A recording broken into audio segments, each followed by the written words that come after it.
Ok, thì hôm nay shop của em mình sẽ làm một trò, đó chính là test thử Phantom 108 decibel trên chiếc xe hơi thử thôi nha.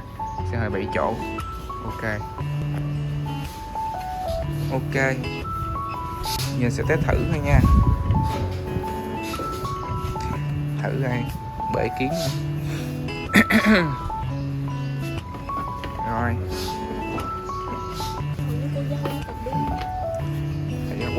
Quay cái mặt về phía trước đi Huy. Từ từ, mày lên luôn. Lên đây ngồi luôn.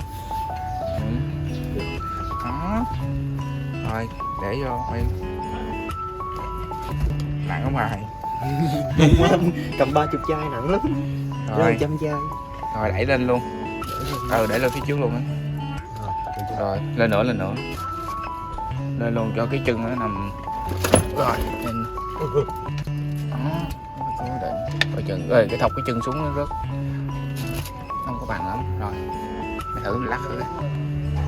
Thấy không? Không sao, để chút chỉnh kia lại.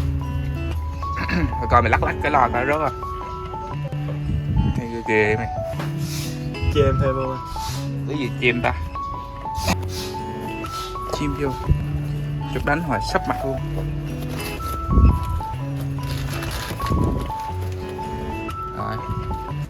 Rồi.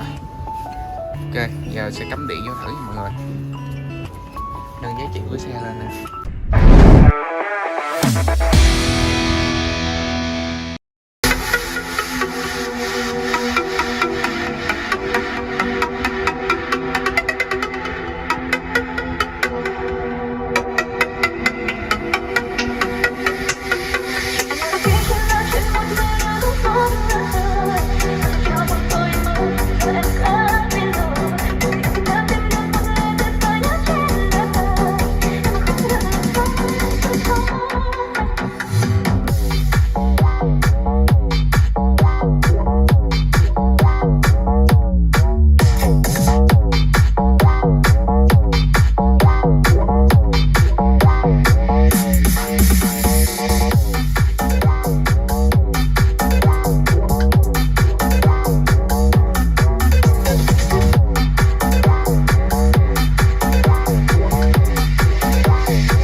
Em lớn trước mắt em là theo bầu trời trong xanh.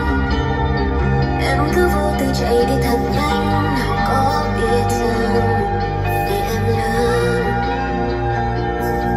em sẽ ngã đâu hơn bây giờ.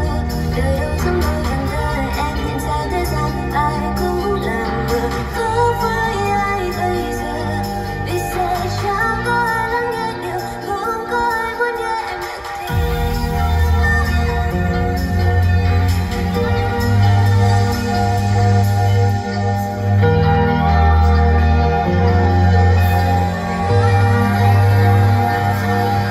khi anh muốn từ về nhà sao quá xa. Cha mẹ đây nhưng sao thật khó ta nói ra không thật anh rồi. Chỉ muốn để lại con ai rất bao nhiêu lần.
So poor, so sexy.